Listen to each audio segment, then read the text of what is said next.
On Thursday, I spoke to Carmel Delshad, an Egyptian-American journalist who spent time in Cairo covering politics there.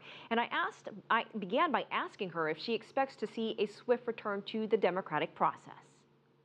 Definitely there's high hopes for Egypt to turn towards the democratic process. That was the original hope for 2011's uprising.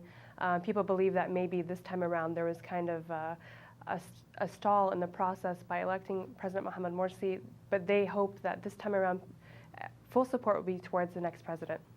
Well, you've done work as a journalist in regards to the future of women in Egypt post-revolution. With what has just taken place, do you see a better life for Egyptian women, better opportunities, more opportunities perhaps? There's definitely a hope for more women to be included and not sidelined in the political process. If you look at what happened in Tahrir Square in 2011, women were regarded as, people that led chants and protests in Tahrir Square, and now there's about 50 mob assaults and some of them being rape in Tahrir Square. People believe that's a political tool that others are using against women and to make them afraid to go outside of their homes and afraid to join the political process. So what can happen next other than politics? What else are women asking for in Egypt? Personally, based on my work, I believe women are just asking for a chance to walk down the street without being harassed, people to be prosecuted for raping and harassing, for it to not be a taboo topic. I mean, these are really basic human rights that they're asking. It's nothing grandiose. It's starting from a very human level to, also being included in politics, to having a woman run for office and not having it be a big deal.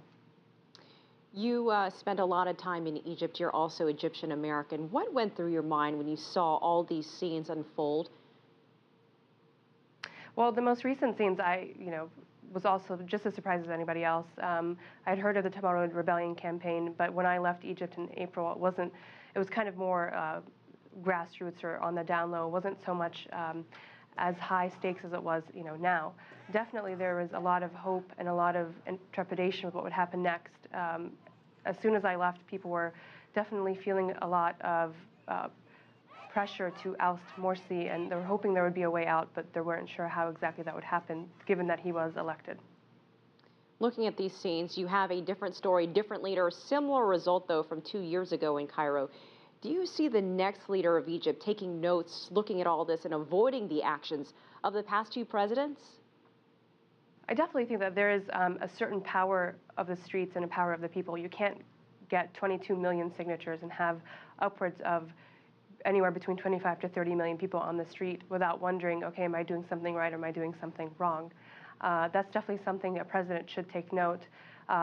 It's something that was unprecedented and spread across the Arab world, and it's something that, whoever the next president will be should take note on, that whatever they will be doing will be held accountable for.